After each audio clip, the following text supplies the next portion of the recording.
Good morning, everyone. If this is your first Portscast, that is a draw along Portscast.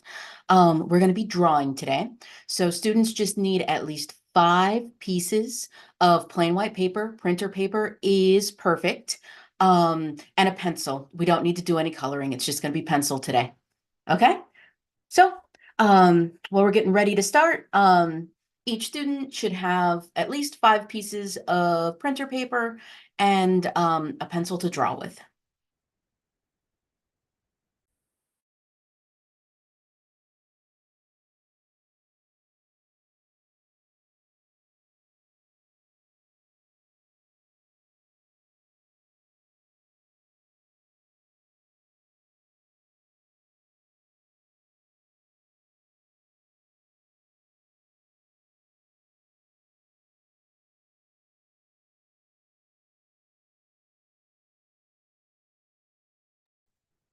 Hi, everyone. We're going to get started really soon. This is a good time to make sure that you can hear me.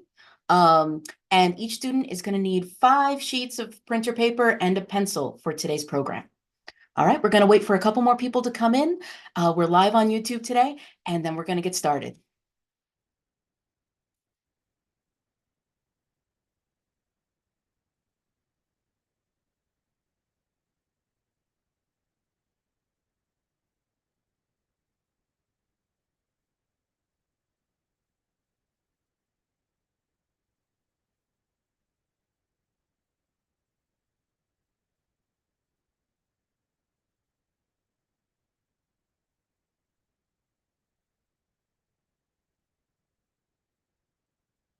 Good morning, everyone, and welcome to Los Encinos State Historic Park. My name is Karen Griffin. I'm going to be your host today. I'm the interpretive specialist at Los Encinos State Historic Park. And this park has something really cool. Let me turn myself off for a second. The really cool thing that we have is a spring. It's a warm spring. It's continuously flowing, and it comes out at about 85 degrees. That's why it's not a cold spring or a hot spring. It is a warm spring. It is contained in a retaining wall that was built by the Garnier brothers. The Garnier brothers also built the building that I'm in today. There we go. This is my office here at Los Encinos. We're inside today because there was some unexpected rain and because there was some unexpected construction. This is an urban park, and urban parks have a lot of noise. We've got an airport, a freeway, a fire station. So we're inside today, but don't worry, we're going to be spending a lot of time outside by the magic of pre-recorded footage. All right, so we've got this pond at Los Encinos. What is cool about the pond? Now, we said it was a warm spring, and if you get here early enough in the morning, you can see all of the mist coming up off the pond. It's very romantic, except for it's like 4 o'clock in the morning. You're like, why am I at work at 4 o'clock in the morning? Okay, we've got this pond, and it is continuously filled. And when it overflows because of rain or just because it's being continuously filled, it overflows into this really cool system that we have. Now, Los Encinos is in the city of Encino, which is in the San Fernando Valley, which is part of Los Angeles County. And Los Angeles County has this really cool system of what it does with the water once it overflows from our pond. And that system is what we're going to be learning about today. And that system is big. It's huge. And it's old, has a lot of layers, and it needs some updating. And the cool thing is you guys are coming up. You guys are getting older. You guys are going to be going to college. You guys are going to be out there in the workforce. And some of the updates that the system needs are going to come from you guys. So today I'm going to introduce you to the system. I'm going to help you feel your way around, learn the history of it, so that maybe in the future, when I talk about this program, I'm going to be pulling up a picture of your cool new addition to it. All right, let's get started. All right, so the first part of the system we need to talk about is, oh, wrong one, is something called a watershed. Now, what is a watershed? You guys have probably heard about the water cycle, right? The watershed is just part of the water cycle, right? So after it rains, all of that water is going to go somewhere. It's going to go on the land. And once it goes on the land, it's going to exit somewhere. It's going to have to go somewhere. So when we talk about the watershed, it's all of those streams of water and how they outflow into things like reservoirs, bays, and the ocean. So today, the first thing we're going to draw is we're going to draw our own watershed. Okay, so, oh no, I don't have a blank piece of white paper. That's okay. Okay, so what you're going to do is you're going to take your paper. There we go. And you're going to fold it in half, like this way. And when we're drawing today, we're only going to be drawing on this top half. So every time we do a new picture, go ahead and grab a new piece of paper, and we're going to be drawing on the upper portion of our paper. Okay, so let's draw a watershed. Let me let this last attendee in. Excellent. Welcome. All right, so step one is we're going to draw the ocean. Now, I am drawing with colors so that it's easier for you to see what I'm drawing, but you can just draw this with a pencil. You're going to draw a little bitty ocean there at the bottom of your drawing. Okay, what's next? Next, we're going to do some mountains. Now, the important thing about these mountains is we want to have that outlet that goes into the ocean. So when you're drawing the mountains, start them at the bottom and make them however you would like your unique mountains, and make them however you would like, so that you have a little bit of space there at the bottom. That's going to be our outlet into the ocean or the bay here, okay? So go ahead and draw your mountains on one side and draw your mountains on the other side. Now we're going to do more mountains. We're going to do more mountains that are in the back. These are older mountains. These are kind of backdrop mountains. I kind of made mine a little rounder to signify that they're older and they have a little bit more erosion on top. You can make your mountains however you'd like. But go ahead and put those kind of in the background there. Some background mountains. Some background mountains that we can see through the opening in the mountains that are next to our ocean. Okay. Now, if these aren't perfect, do not worry about it. This is just pencil, and you can always fix it later, or you don't have to fix it. There's only happy accidents. There's never any mistakes when you're drawing, okay? So I'm gonna do some mountains in the background. Don't worry about it, just draw them in. A lot of people get some anxiety when they're drawing. You don't need to draw good. You just need to draw in a way that makes you happy, okay? It should be fun. Excellent. Okay, so now we're going to make a little rain. So go ahead and make any rain clouds the way that you want to, raindrops. You don't have to copy me exactly. We're just going to add some rain into this mix. So go ahead and draw some rain clouds. Like this morning, I didn't know it was going to rain this morning. I had to move everything. Google did not tell me it was going to rain this morning. So some unexpected rain, go ahead and add it to our picture. Okay, so that rain has to go somewhere. So go ahead and draw like little veins about how you think the water might fall down the mountain.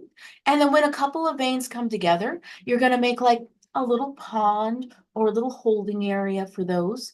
And then they're going to continue on down the mountain until they exit into the ocean.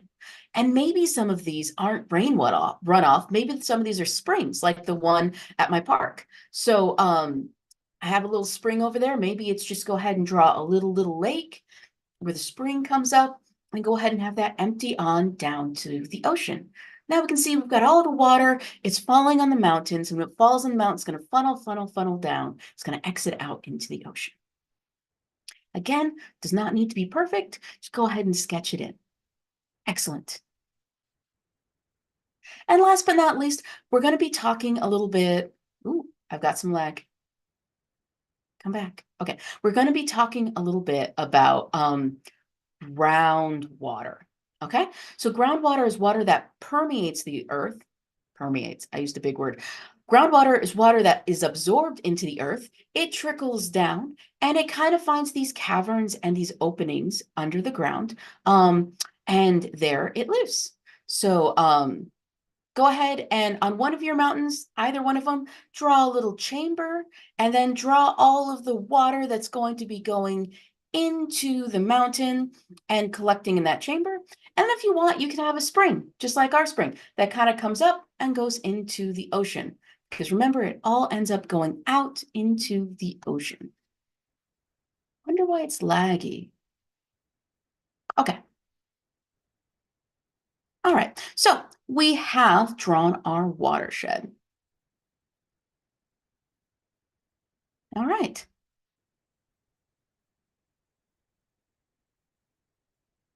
Okay, so here in Los Angeles, we have a really cool watershed, and it's along the Los Angeles River, and it's huge. Um, a lot of it is actually in nature. So it's going to be falling on those mountaintops. It's going to be absorbed into the earth. But other parts of it, the majority of it, falls on what we call urban landscape. And urban landscape is cities and roads and streets and buildings. So that makes our watershed pretty unique. But if we go back in time, before all of the cities, what we're going to see is that the river used to be something that's called an alluvial floodplain. And all that means is we've got this we've got this kind of flat area. It's got some banks, and we have a Mediterranean weather system here in Southern California. That means that when it's dry, it's really dry. And when it's wet, it is really wet. Instead of seasons, we've got the wet season, which is the flood season, and we've got the dry season, which is the fire season. Not no, not a lot of snow down here in the valley. We do get a little bit of fall, but yeah, we've got our fire season and we've got our flood season. We've got our wet season, we've got our dry season. So when you have a lake that's part of the system, most of the year, it's only going to have a little trickle that's coming down it. But when it rains, it pours. So when that happens, it's going to fill up all the way. It's even going to sometimes breach its shore, and it's going to take all of the sediment, everything that's coming down the mountain, and it's going to thunder through the valley. Now, these are really cool because they take nutrients that would just be sitting up on the mountains, and they take them and they flood them into the plains, which makes it really fertile down here. This was great agriculture area. I was like the Oxnard flood basin. That's where a lot of your strawberries come from, and your berries and your blueberries. The Oxnard flood basin, right? So it's a really cool basin. So let's go ahead and draw. This will be ours. Go ahead and grab a new piece of paper, fold it in half. We're going to be drawing on the top portion, and we're going to draw a floodplain. Let's see.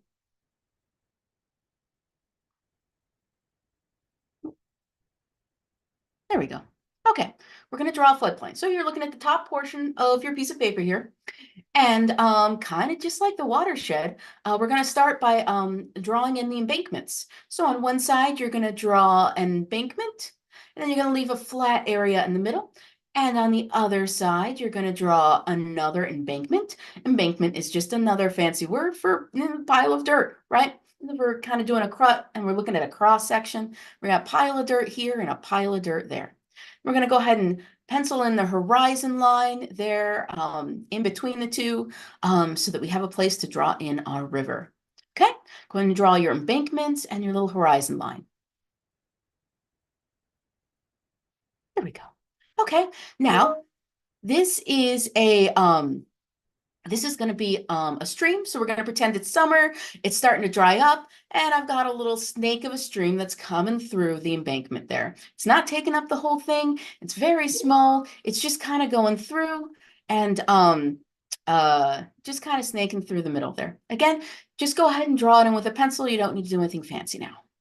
Now, later on, if you decide that you don't want to have a summer stream, you want to have a winter stream, you want to have a wet season stream, you can go ahead and with your crayons, if you want, fill in some mountains, fill in some trees, and make it flood. You can fill it up. You can have it coming over its embankment. You can make it look like what it looks like when we've got one of those atmospheric rivers here, and everything just pours down at once. And you can see the difference, right?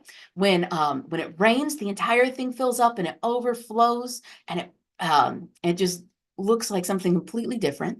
And during But during the dry season, it's just a little trickle. That's what we're talking about when we're talking about the Los Angeles River. And that's really good. That's great for agriculture. That's great for nutrients. It's a really cool feature that we have in Los Angeles. But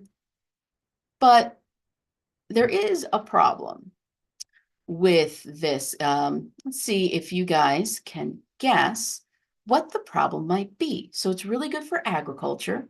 It's good for plants. Plants are good for animals. But Los Angeles isn't wild. Remember how much of it's urban? So when we start building things here, natural, that looks great. That looks great. Okay. Oh no, it's the wet season. Oh dear. Oh no. Oh, that looks like a nice car. It's going to be hard to shop on that day. Oh dear. Oof. That doesn't look safe at all. Okay, so now we're building a city. We've got roads, we've got cars, we've got houses. There's a problem. When it floods, it's not just flooding open land anymore. It's flooding architecture. It's flooding infrastructure. It's flooding our stuff. So how are we going to solve this problem? That's okay. There's a very smart Corps of Engineers, and they looked at this problem and they're like, okay, how are we going to stop all of this damage from this river? And what they came up with was flood control panels. Okay. So these are concrete channels that are going to hold within them the water of the Los Angeles River. Okay. And you can see down here, when there's not a lot of rain, when it's dry, you've just got this little stream that's going through, right? But these are nice deep channels and they can hold all of that extra water and they can get it out to the ocean instead of it flooding. Let's see. Pause. Nope, we're not going to pause there. Okay. Instead of it flooding everything. There's my pause. Yeah, great solution. We don't have flooding anymore. That's awesome. We still do, because when it rains, it pours, and even this cool infrastructure isn't going to take in all of the rain all of the time. There are some years where there is just too much water.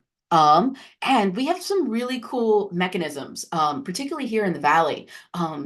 Just down the street from me is the Sepulveda flood control basin. And look at this thing. This thing looks cool. I'm going to take a little bit of a sidebar here, if you guys don't mind, and I'm going to nerd out, okay? So a lot of people say infrastructure is boring. Infrastructure isn't boring. Is gardening boring? Okay, now imagine you're a giant. Literally, you're a giant and you're gardening in like really big scale, right? You're doing the irrigation, you're planting stuff. Infrastructure is like doing normal things really, really big. You know, you get the big equipment, you get the big plans, you get the big systems. Infrastructure is totally cool. I don't know why anyone finds it boring. Okay, like if you look at a bridge, can you even think of like how is a bridge built? So we've got this system of concrete concrete canals that we use to prevent the flooding in Los Angeles so we don't lose our houses and our cars don't like wash out to the ocean. So let's go ahead and draw that next. You just double check, see where that's at. There we go. Excellent. So we're going to start. Looks very similar, right? We're going to make it a little more blocky now because we're talking about poured concrete. Again, we're doing the cross section. So just go ahead and make like a little V and off to the side there and a little dash and off to the side there. We're going to start with our flood canal with our Los Angeles River. Okay. Excellent. Now, I'm going to do mine during the dry season. So we've just got that little trickle of water that's down the middle. You can draw it however you like, but you do have that little trickle of water that is down the middle. Okay. Now I'm going to put a dam in mine for fun. So I'm going to go ahead and cross over there. I'm going to put like a little tunnel that the water comes out through. And then because I don't know if people know it's a dam and there's a reservoir behind it, I'm going to be a little tricky. I'm going to do little symbols. So I'm going to go ahead and add in some symbols up on top of my dam. I'm getting laggy again. Up on top of my dam, I'm gonna put like a fence, maybe some drainage. You guys go ahead and make yours kind of how you like. And again, just pencil it in. We're going to be returning to this later.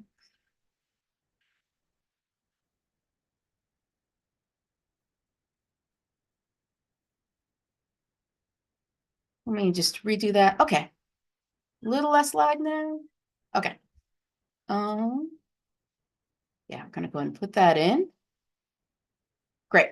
Okay, so we've got this great way to control flooding.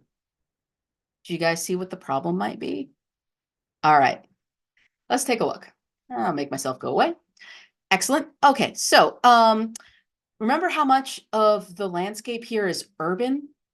So when it's wild, the water goes into the ground, but when it's urban, we have this thing called runoff.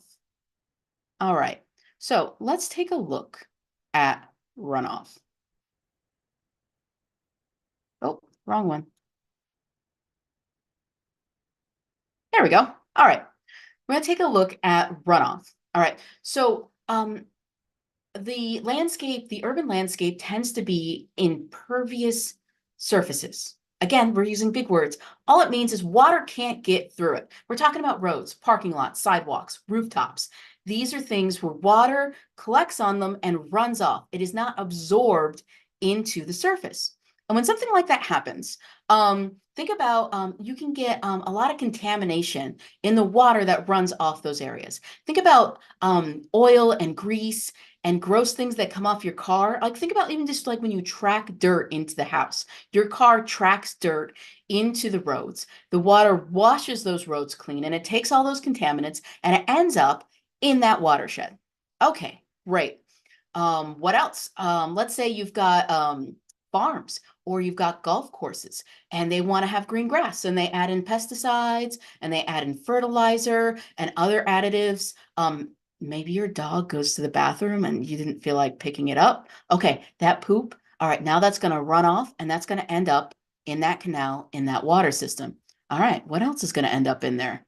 Construction. I used to work in construction in Florida, of all places, and there were lots of regulations. I couldn't just wash my paintbrush out anywhere. I had to wash it out in a very specific way. And same thing with like, what do you do with extra concrete? There's all these systems in place because there's a lot of chemicals that you're dealing with when you're doing construction. And we got to make sure that those don't get into the groundwater system. So that's something that we have to worry about with runoff. And finally, I want you to think of like a big event, right? So let's say you're having a big event and thousands upon thousands of people are coming to this event. And 9 out of 10 of them are really good. They throw away all of their trash. Only 1 out of 10, they don't, their trash doesn't make it in the trash can. They're having a bad day. They missed the trash can. They were in a hurry. Okay, now multiply that. If you have an event with 100 people, that's 10 people whose trash ends up on the ground. 1,000 people, that's 100 people whose trash ends up on the ground. It keeps multiplying. When you have big events like in stadiums and other concerts, cool things that happen in cities, you end up getting a lot of trash, and that trash runs off into those canals that we talked about. And that becomes a problem. That ends up at the pond. At the pond in my park. And it also ends up just in the water system in general. All right, I'm lagging, so I'm going to shut everything off. All right, so that ends up in the water system in general. Okay, so next, we're going to do a choose your own adventure. You get to draw what you think is a problematic plastic that you might see at my park or just out in a park or in the water system. And you can draw whatever plastic you like, be it a plastic bottle or a toy or a wrapper, whatever you like, go ahead and draw something that you can think of that you've seen out in the wild, in a park, that was plastic trash on the ground. I'm going to draw a plastic bag. You're welcome to draw it along with me. But again, you can draw whatever you'd like, any trash that you've seen out in a park. So for my plastic bag, I'm going to start with what we've been doing all day today, where you've got a stripe down, across, and up. All right, easy, like a U with a flat bottom. And again, this is a brand new piece of paper. Fold it in half. You're only drawing on the top half. Okay. All right, I'm gonna draw some things in. I'm gonna attach a handle on this side of the U. I'm gonna have it come over and meet up with that top part of the U that I drew. And then I'm gonna draw a little circle. That's where you would put your hand through the handle. Okay, easy enough. Again, I'm drawing these with thick markers. That's just so that you guys can see them. You can just pencil these out. And the great thing about pencil is that you can draw 1, 2, 3, 4, 5, 6, 7, 8, 9 lines. And once you draw a line that you like, you can go over it with marker. It's my favorite things. You can just keep drawing until it ends up looking the way you like. All right, next with my plastic bag, I'm going to put a little shading in the back so you can kind of see where the back of the bag would be. So I'm going to put a little, make another little U, but I'm going to make sure that the front part of my bag isn't broken up by that back U. And I'm just going to put in some shading to say this is the back of the bag. Okay. And then to finish it off, I'm gonna like add a little bit of extra stuff in there. And again, like with pencils, you know, you can do all your shading and stuff in pencils. And then when you find the lines you like, you can see here, I've just kind of drawn over my first lines with a darker line for the lines that I liked. And I just ignored the lines that I didn't like. Again, you don't really have to worry about mistakes. You could just keep doing it over and over again until it looks the way you like. Um, Things don't have to be perfect on the first time or the second time or the third time or the fourth time. Okay, so plastic bags. I see plastic bags in the park all the time. So let's talk about plastics. We're talking about plastics and we're talking about how to solve some of the problems that plastics bring into the mix. We usually talk about in terms of upstream and downstream, which is great because it goes like right in with our theme of watersheds, right? And we're talking about upstream. Upstream is things we can do to prevent the problem. We're going to prevent the problem from starting in the first place. So upstream is prevention. We're going to prevent the problem from happening. Downstream is admitting that even with the best prevention, sometimes it's going to happen. And also, we have to fix all the times it's happened in the past. So downstream is fixing the problem, adding in ways to mitigate the problem. You know, once plastic is brought into the world, how are we going to manage it? How are we going to recycle it? How are we going to get rid of it? How are we going to filter it? Right? And upstream is making there be less plastic in the world. Let's take a look at some of the plastic we might be dealing with. All right, so a lot of it comes, we do have a lot that ends up with foodware. The great thing about plastic is it is convenient, and we want our food fast and we want it convenient. And plastic can be in weird spots, like your tea bag. So your tea bag doesn't fall apart. It holds up better in water. I think it's PG Tips that's making all of their bags compostable now. But yeah, they have some polyester in those bags, right? Did you even know? K-cups, you need a fast cup of coffee. I know all you fourth graders, you're drinking a lot of coffee. You want to go, but you didn't bring utensils with you in the car and you need to cut up your food. You're gonna have plastic utensils. You want to conveniently drink your drink from your cup holder. You're gonna have those plastic straws. Styrofoam containers. So all the plastics that are coming from convenience, from food. And convenience is great. Plastic is really convenient. But what we need to do when we're looking at like the downstream in is preventing from the upstart, is we're trying to prevent these plastics from entering the systems to begin with. So we have to figure out as a society what inconveniences we are willing to agree to in order to help better the world and keep the plastic out of our water. So it's not just you, it's not just the person next to you. We're trying to figure out systems and big systematic changes so that we can have some convenience with our food, but not have it be such a big problem like we have today. Okay, so that's our food plastic. Let's do another plastic. And we got bottles. I live in Ventura, and it has this really cool thing called a refill center. So when I'm done with my detergent, when I'm done with laundry detergent, dish soap, I can take the empty bottle to the refill station and pay just to have the bottle refilled. I think these things should be everywhere. I think every community center, be it religious or civic, should have refill stations so we can refill our containers. There's a lot of containers we have to refill. Plastic bottles are also like a big problem with beverages. We're going back to food, right? We want to have our food quick and on the go. And so we've got these plastic bottles and those plastic caps. They're the worst. Sometimes you can get the bottle in the trash can, but the cap just ends up not making it. Also, hairspray, shampoo, a lot of things come in these plastic bottles. Um, One that you might not think of is your clothes. Your clothes, a lot of our clothes are made out of polyester or some sort of synthetic blend. And when that goes into the washing machine, if you think about your dryer, if you've ever got that lint part out of your dryer filter and all that lint, that kind of lint happens in the washing machine as well. And if you have a synthetic piece of clothing, you're going to get these little itty bitty fibers that enter into the water system, and they are really hard to filter out because they're already tiny. So if they make it through the water treatment plant, they're going to end up out in the ocean. So clothing is something we don't think a lot about. Um, yes, these are the ones that I find at my park all the time, that you might not even know or think about. Okay, so here's the craziest one, or I should say the silliest one. Silly string. Silly string is like basically aerosolized plastic. I had no idea. I thought it was just silly, but it's basically just itty bitty particles of plastic that's been chemically melted. So that is banned in Los Angeles. There's no silly string. You're not allowed to have silly string in Los Angeles. I think during certain parts of the year, you're not allowed to sell it. Okay. One of the things is people like to feed the ducks and the geese bread. Now, cool. A little recreation thing. Bread makes them sick. Don't feed them bread. Bring them peas, corn. I have a whole thing on what to feed ducks and geese to not make them sick. But the little clips, the little bag clips, they end up everywhere. Who would have thought? Those little bag clips everywhere.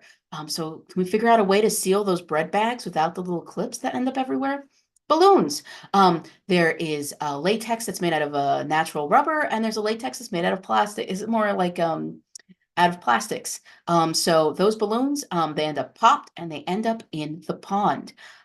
Lighters, vape cartridges. Like I said, we have a lot of flooding.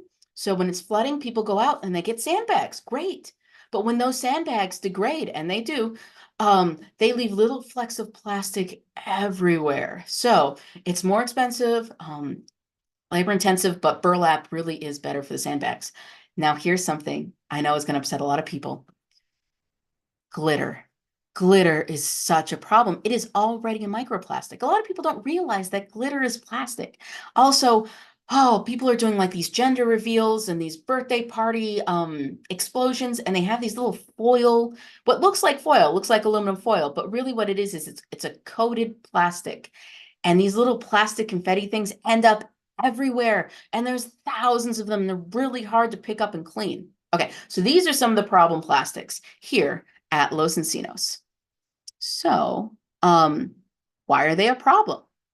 Well, they get small. They get small, like the fibers in the clothing. They can paddle it. When they get on the beach, they're called nurdles. They create like this film that is on top of the water because, they are oil-based, and eventually it goes back to oil and it creates this gross film. And the problem is when they're really small, like think about glitter, is that animals can eat them. So the ducks, the geese, the waterfowl that are at the park, they ingest them, and then it breaks down in their liver and it makes them sick. Okay, so this is a problem. But before we take on this problem, let's draw a goose. All right, go ahead and get your last piece of paper and fold it in half. It is time to draw a goose. All right, so we're doing a simplified goose today because we're doing a lot of drawing today. And this is one thing that's not going to be a V or a U. That's cool. I like to start my geese with a swish. This is the fun thing about this goose is it's a really fast goose to draw. So geese are usually in flocks. If you don't like the first goose that you draw another goose, and then another goose, and then another goose. Eventually, you'll have a goose that you like. All right, so yeah, you're gonna start with that hook at the top, and you're gonna go ahead and swing it out. Next, we're gonna go ahead and put wings on. So this is gonna be another swoosh, whooshoo. It's just gonna be right above, right inside of that J that you created with your first whoosh. Yeah, it's just gonna be a little swirl. All right, once you've put in your whoosh, you can draw in some of the little feathers that are gonna be on that whoosh. And from there, you can go ahead and follow that first line that you drew up in order to make, we're going to be making the neck. All right. So go ahead and draw in your feathers on your wing. And then we're going to go up, cap up, and we're going to have leave a little bit of extra room there at the top for the head and the eyeball. Okay. Again, if you don't like your first goose, just go make another one. This is going to be really quick. Excellent. So I'm going to give a little bit of character. I'm going to go ahead and put an eye up at that head and just put a quick beak onto my goose. Now my goose is smiling at me. I'm feeling good. It's going to be easier to finish my goose. I'm going to go ahead and draw in a little swirl and back in next to its wing in order to make the back wing. It's going to just swoosh up and tuck in, swoosh up and tuck in. And I'm going to go ahead and do a swoosh, and a swoosh in order to make my cute little goose tail there in the back.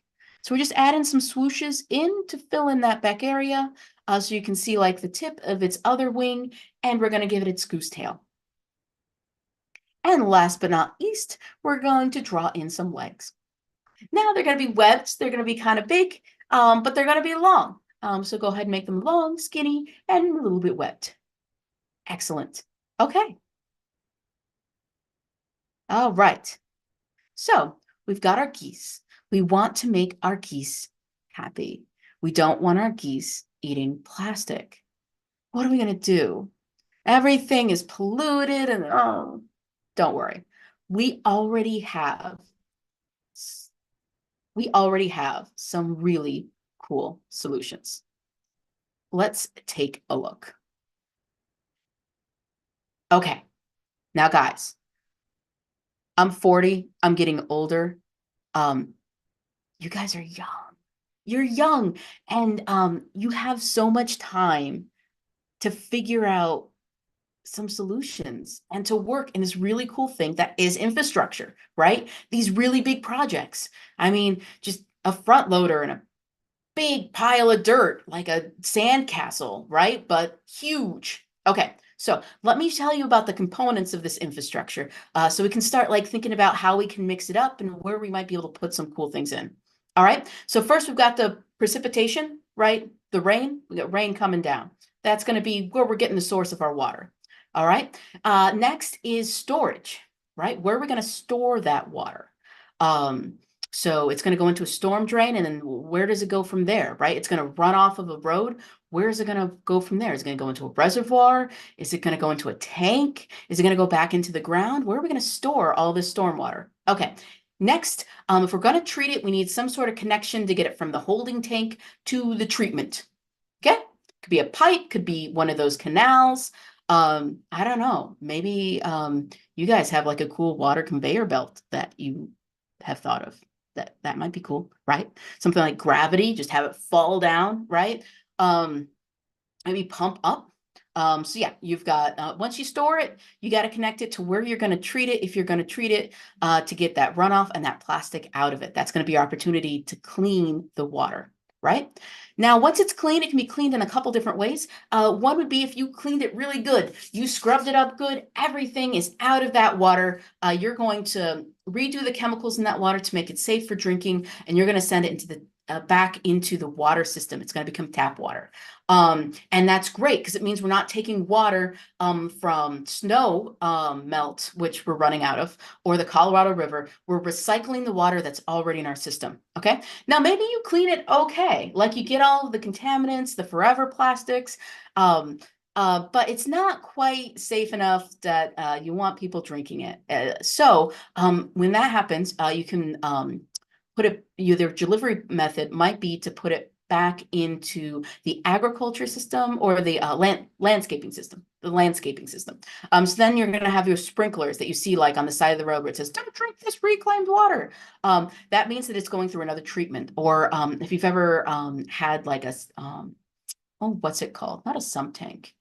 Maybe it's a sump tank, where you've got like that wet field where it's been treated, the sewage has been treated enough that it can be put out into this field and go through another treatment naturally. Okay, gosh, that was a lot. But precipitation, storage, connect the storage to treatment, and then depending on how you treated it, delivery, recycle it, or reuse it.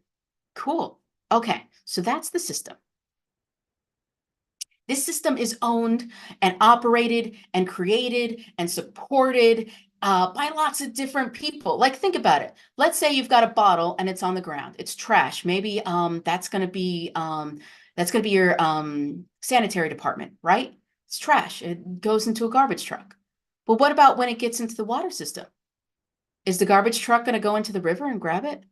Oh, now you're maybe talking about water and power? Is it going to go into a natural lake? Now you're talking about fish and wildlife. What if you got a big project? How are you going to figure that out? A lot of different companies, a lot of different entities have to work together when we're talking about infrastructure. Because remember, infrastructure is huge, right? So when we get these big projects, that's one of the things that's a big part of it is organization and figuring out like who has the coolest tools to make this happen. Like you get the voters and the voters are like, we want clean water. And you're like, awesome, okay. And they put some money into a pot to make clean water. Now you got to figure out what municipalities are going to be the best ones to add into that project. Maybe you get some engineers, maybe you get some water treatment. Maybe you get some nonprofits that are environmentally focused, and then you have to get them all together so that you can bring in the big equipment and the big brains and the big ideas in order to make these systems happen.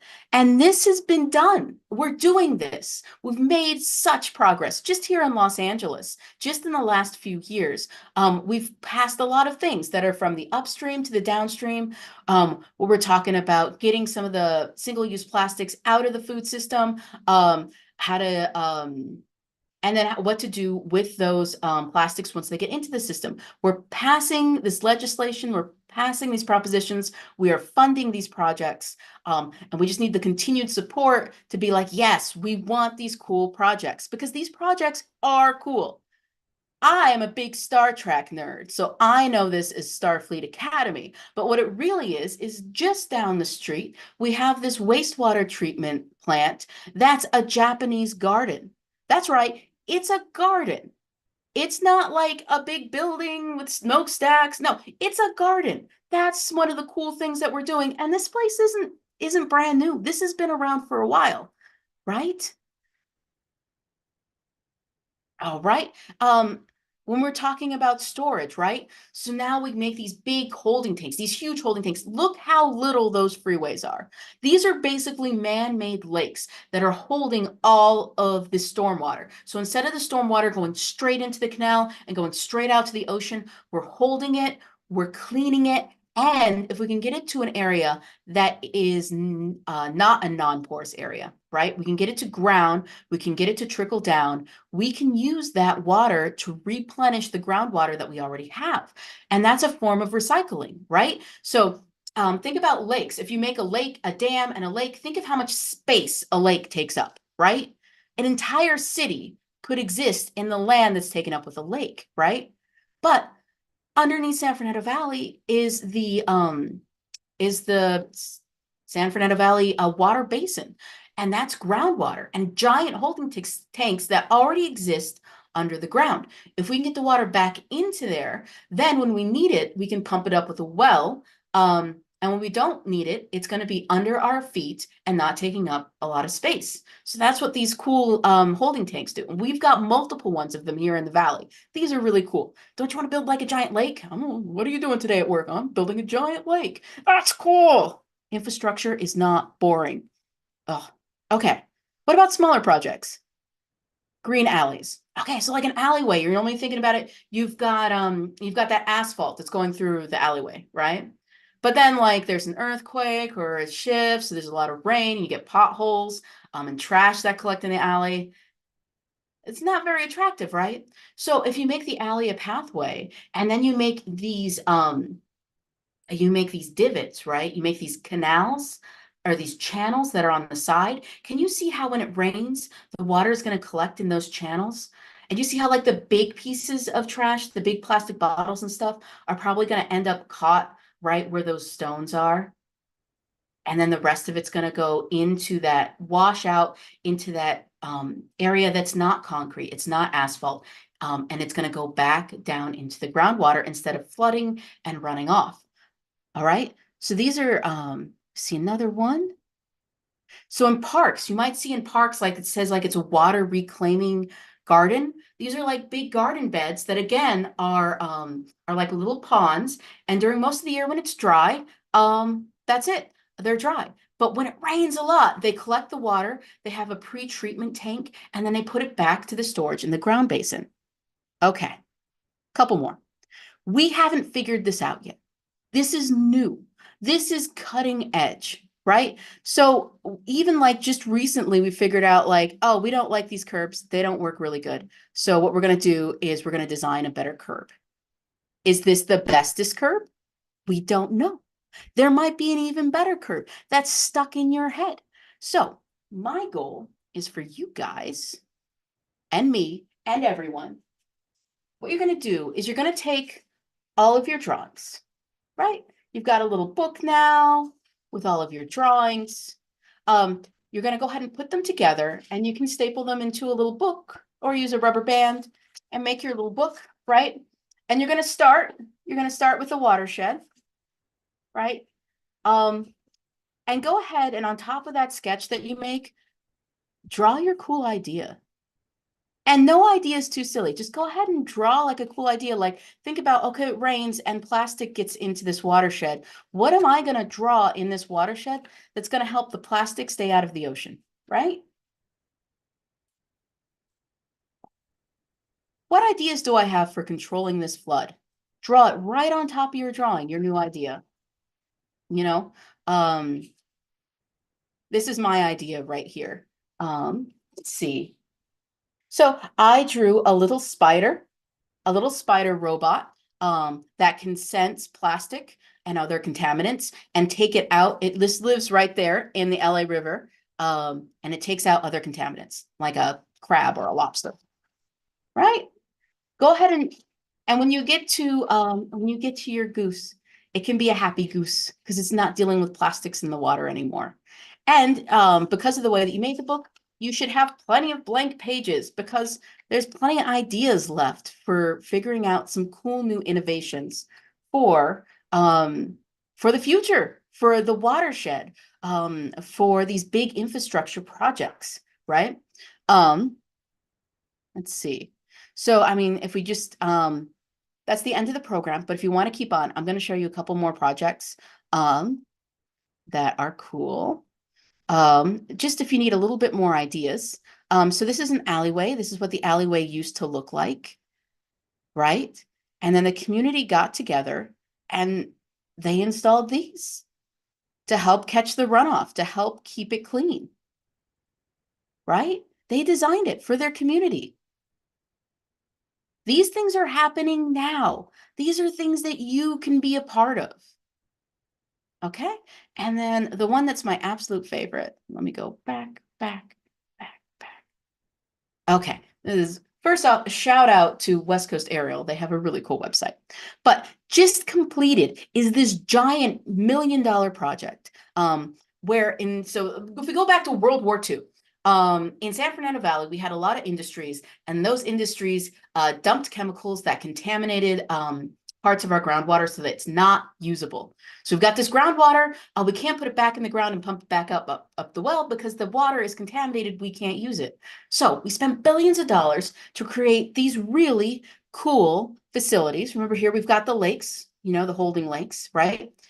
But right in the middle of cities, hidden in the middle of cities, are these really cool facilities that are pumping the groundwater up and filtrating them through these really cool tanks that are using all of these different methods to get all of these crazy contaminants out of the water. And once those contaminants are out of the water, they can go into the water system and go through the tap and be used as tap water.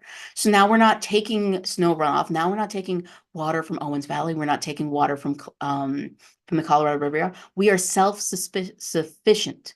We are recycling the water that already exists in our valley, right? So this is the San Fernando Valley. What are they doing in your valley? What are they doing where you are? Like, go ahead and look up these websites and look and see what your municipalities are doing. Because a lot of the times, what they're doing is huge. Look how big that is. And really, really cool science, really cool engineering. And these are jobs that can't be outsourced, right? A lot of people are learning programming today, and programming is awesome. I love a computer nerd. I married a computer nerd. Love it. But the thing about these big infrastructure projects and these big construction projects is they happen here, and we need people here to fill these jobs. It's just really cool. And again, millions of dollars. It's an industry. There's money in it. So when you're thinking of careers and you're thinking of things to do, and maybe you're like, oh, I want to go, be a ranger, like me, and then be like out on a lake. Well, I'm an urban ranger, and I interpret stuff that's in my urban city. And I mean, I love ducks and I love wildlife, but this is cool too. And because we can keep it self-contained, by keeping it self-contained and recycling it here, we're saving those other resources for nature. For that percentage of the city that's still wild, we're saving those resources by recycling the resources that we're using within the city.